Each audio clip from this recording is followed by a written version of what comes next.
South. Now, attacks on the judiciary by politicians following the Supreme Court ruling nullifying the presidential election got a bare-knuckle response. The Judicial Service Commission is daring leaders unhappy with the judiciary to abolish it. And as Rita Tinina reports, Chief Justice David Maraga says he is ready to pay the ultimate price to protect the Constitution, even as he accused Inspector General of Police Joseph Boynet of failing to beef up security for judges.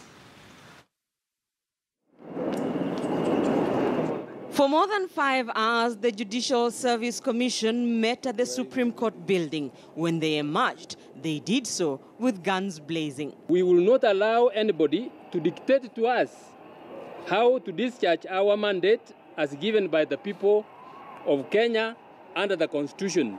Since the 1st of September Supreme Court ruling that nullified the presidential election, the highest court in the land has come under verbal attacks from politicians and faced street protests over its decision. Chief Justice David Maraga is daring politicians to put up with the judiciary or get rid of it. If leaders are tired of having a strong and independent judiciary, they should call a referendum and abolish it altogether.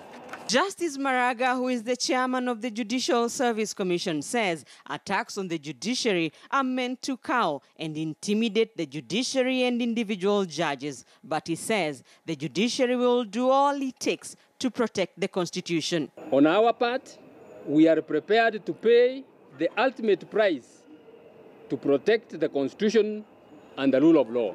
With that rather rare resolution, Justice Maraga is warning those making what he terms as inciting remarks against judges. Even if anything happens to the individual judges, staff, or their families, those making these inciting statements will be held personally responsible.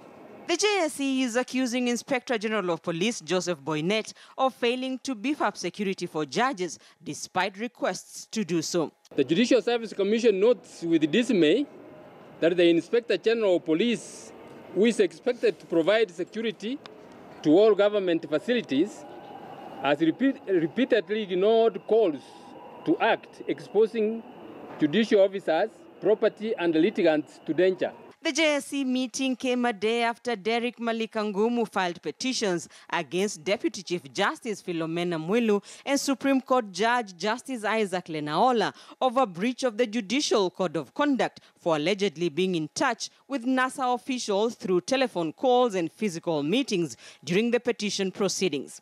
Justice Maraga is also facing a petition by Nyeri Town MP Ngunjiri Wambugu over gross misconduct. JSC Secretary Anna Madi acknowledged receipt of the petitions. In one of the most hard-hitting statements by Chief Justice David Maraga, the judiciary is out to assert its independence with continued attacks, putting Supreme Court judges under siege. Rita Tinina, KTN News.